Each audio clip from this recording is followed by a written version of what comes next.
Hello दोस्तों, power grid की बात करेंगे। Q1 के रिजल्ट्स आ गए हैं, उनके बारे में डिस्कस करेंगे और फाइनल डिविडेंड की भी इंपॉर्टेंट डेट्स आ चुकी है, इनके बारे में भी डिस्कस करेंगे। सबसे पहले पावर ग्रिड फाइनल डिविडेंड, तो कितना फाइनल डिविडेंड हो रहा है? ₹2.75 का एक्स डिविडेंड डेट आ चुकी है, वो है 16 अगस्त को दोस्तों। और जो भी एलिजिबल इन्वेस्टर्स हैं उनको जो पेमेंट है 11 सितंबर तक हो जाएगा। तो ये कुछ इंपॉर्टेंट डेट्स हैं, डिटेल्स हैं फाइनल डिविडेंड को लेकर। तो देखिए, अभी जो फाइनल डिविडेंड आया है ₹2.75 का आया है।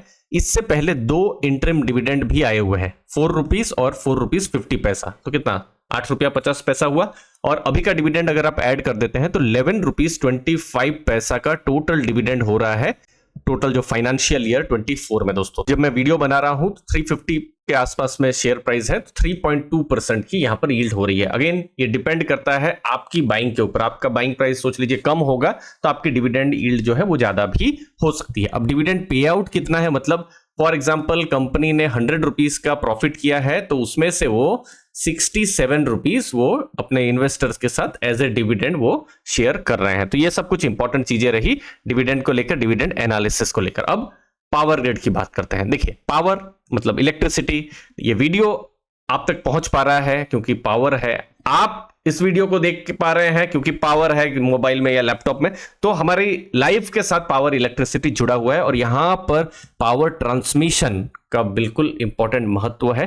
पावर ग्रिड यहां पर इंपॉर्टेंट कंपनी है। क्रेडिट रेटिंग बहुत ही मजबूत है, इंटरनेशनल मतलब सवरन रेटिंग के हिसाब से जो है वही, और डोमेस्टिक में AAA की रेटिंग। अगेन ये स्ट्रॉन्ग रेटिंग हम आप मान सकते हैं दोस्तों। ये मैं आपको थोड़ी देर में और डिस्कस करूंगा। मार्केट कैप 3 ट्रिलियन के आसपास में है और सर्विसेज सेक्टर के जो PSUs हैं उसमें फर्स्ट नंबर पर वो आ रही है। तो ट्रांसमिशन लाइंस आप देख सकते हैं, ट्रांसमिशन लाइंस 1.7 लाख CKM है। सब स्टेशन, फिर कैपेसिटी उनकी बहुत ही स्ट्रांग है। पूरे देश का 45% जो पावर है उनके द्वारा, मतलब पावर ग्रिड के द्वारा ट्रांसमिट होता है। रिजल्ट्स की बात करेंगे तो रिजल्ट्स आए हैं स्टेबल। जैसे लास्ट ईयर जितना इनकम था ऑलमोस्ट उसके आसपास ही इनकम है, 11,280 करोड़। प्रॉफिट थोड़ा सा इंक्रीज हुआ है 3,597 करोड़ से 3,724 करोड़। तो एक हल्का सा प्रॉफिट ग्रोथ देखने को मिल रहा है। ये कुछ इंपॉर्टेंट रेशियोज हैं, इंपॉर्टेंट डेटा है।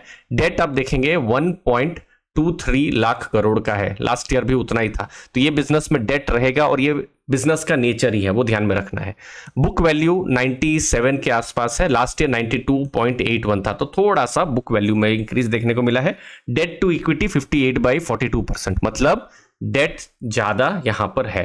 ठीक है, ये सब कुछ इंपॉर्टेंट नंबर है। लेकिन एक इंपॉर्टेंट चीज, उनके पास अगर आप फिक्स्ड एसेट्स देखेंगे तो 2.59 लाख करोड़ के हैं। मतलब इतने सारे उनके जो पावर ट्रांसमिशन के एसेट्स हैं उसकी वैल्यू, जो कि बहुत बड़ी वैल्यू है। अब देखिए, पावर ग्रिड में जो फ्यूचर में जो ग्रोथ ड्राइवर्स हो सकते हैं, और ग्रोथ ड्राइवर्स मतलब जहां पावर ट्रांसमिशन की जरूरत पड़े, क्योंकि भारत का 5 ट्रिलियन इकोनॉमी का टारगेट है और एक स्ट्रेटेजिक शिफ्ट हो रहा है कि कोल थर्मल से अब जो रिन्यूएबल पावर है वहां पर 500 गीगावाट इंस्टॉल कैपेसिटी का भारत का टारगेट है। ग्रीन हाइड्रोजन चाहिए, तो एनर्जी स्टोरेज की चीजें चाहिए जहां पर बैटरी स्टोरेज, पंप्ड हाइड्रो ये सब होगा। तो ट्रांसमिशन की कहीं ना कहीं जरूरत पड़ने वाली है और ट्रांसमिशन की जब बात होगी तो पावर ग्रिड एक मेन प्लेयर यहां पर होने वाला है।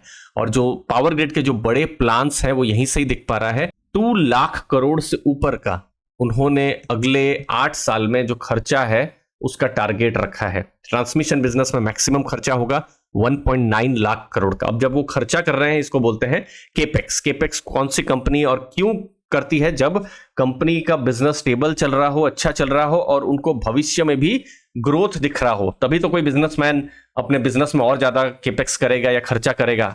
सोच लीजिए किसी के पास एक फैक्ट्री है तो दूसरी फैक्ट्री के लिए वो पैसा कब इन्वेस्ट करेगा, लगाएगा? जब उसको ग्रोथ दिख रहा हो। तो ऐसा ही आप देख सकते हैं पावर ग्रिड के केस में ट्रांसमिशन पर उन्होंने बड़ा केपेक्स रखा है। उसके साथ साथ में स्मार्ट मीटरिंग पर भी उन्होंने 15,000 करोड़ का खर्चा करने की बात कही है अगले 7-8 साल में, सोलर जनरेशन में। तो ये सब चीजें उन्होंने टारगेट में रखी है। लेकिन देखिए, बिजनेस में रिस्क भी है, रेगुलेटरी रिस्क, पावर सेक्टर है, तो गवर्नमेंट का यहां पर थोड़ा सा इंटरवेंशन हो सकता है। पॉजिटिव भी हो सकता है, नेगेटिव भी हो सकता है। ऐसा नहीं है कि गवर्नमेंट इंटरवेंशन है तो नेगेटिव ही रहेगा, पॉजिटिव भी हो सकता है। पावर सेक्टर में इतना सब ग्रोथ आ रहा है तो गवर्नमेंट इंटरवेंशन के कारण से ही अभी हमको देखने को मिल रहा है। गवर्नमेंट सपोर्ट है, इसीलिए हम लोग अभी जो कोल थर्मल से अभी ग्रीन पावर की तरफ जाने की बात कर रहे हैं। ठीक है, तो वो एक चीज है।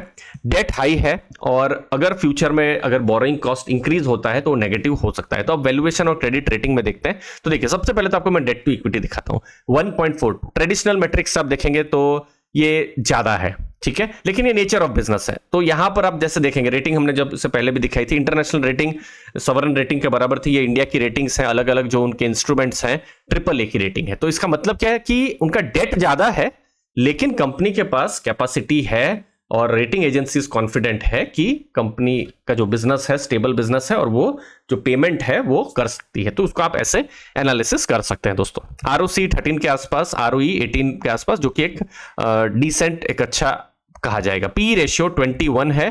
प्राइस टू बुक 3 से थोड़ा ऊपर हमको देखने को मिल रहा है। अब इसके ऊपर 10 ईयर का डेटा देख लेते हैं। 10 ईयर का पी रहा है 13.8, 14 के आसपास। आप देखिए एक पीरियड 2017-18 से पहले आप देखिए, तब पी रेशियो 15, 16, 17, 18 तक था। फिर एक 19, 20, 21, 22 में आप देखिए एक लोअर पी मल्टीपल उनको मिला 9, 10, 12 करके। तो अभी आप देखेंगे एक हाई पी रेशियो उनको देखने को मिल रहा है। तो सस्ते में तो उतना नहीं हमको देखने को मिल रहा है। प्राइस टू बुक आप देखेंगे, अगेन 10 ईयर का डेटा देखते हैं तो 2 का है, तो 2 है और अभी 3.5 से ऊपर हमको देखने को मिल रहा है दोस्तों। मैक्सिमम भी मैं डेटा देख लेता हूं। मैक्सिमम में भी आप देखेंगे हिस्टोरिकली जितना भी पुराना डेटा है हम लोग के पास में, सबसे ज्यादा वैल्यूएशन में पावर ग्रिड हमको देखने को मिल रहा है। इसके दो तरीके हैं सोचने के। पहला कि पावर सेक्टर में बहुत ज्यादा ग्रोथ होने की उम्मीद है और पावर ग्रिड को इसका स्ट्रेटेजिक एडवांटेज मिल सकता है, लॉन्ग टर्म की स्टोरी है तो ये जस्टिफाइड है इतना हाई वैल्यूएशन। और दूसरा सोचने का तरीका ये भी है कि नहीं, आपको 5 साल 10 साल में इतना हाई वैल्यूएशन तो नहीं मिला है, भले ही आपका ग्रोथ हो, लेकिन ये हाई वैल्यूएशन अभी है, इतना हाई वैल्यूएशन नहीं मिलना चाहिए, ठीक है। तो ये दोनों तरीके हैं किसी भी वैल्यूएशन को सोचने के लिए दोस्तों। लास्ट में म्यूचुअल फंड एक्शन जून के महीने में, जहां पर हमको न्यूट्रल से पॉजिटिव की तरफ एक्शन देखने को मिल रहा है। ICICI prudential blue chip 1.12% portfolio में वेटेज है, ऐड किया है। Kotak flexi cap 1.23% add. Kotak equity opportunities 1.31% उन्होंने ऐड किया है। HDFC ELSS टैक्स सेवर 1.48% उन्होंने थोड़ा ट्रिम किया है। तो हम देख रहे हैं जो मेजर म्यूचुअल फंड्स हैं उन्होंने अपने पोर्टफोलियो में 1 से 1.5% के बीच में वेट रखा हुआ है। यस, मोस्टली यहां पर बायसनेस थोड़ा ऐड करने का हमको दिख रहा है, और जैसे एक फंड यहां पर हम दिख पा रहे हैं जिन्होंने ट्रिम किया हुआ है। इस वीडियो से मुझे उम्मीद है आपको वैल्यू मिली होगी, इस बिजनेस के बारे में और ज्यादा आइडिया आया होगा। आपके कीमती समय के लिए बहुत बहुत धन्यवाद। थैंक यू दोस्तों।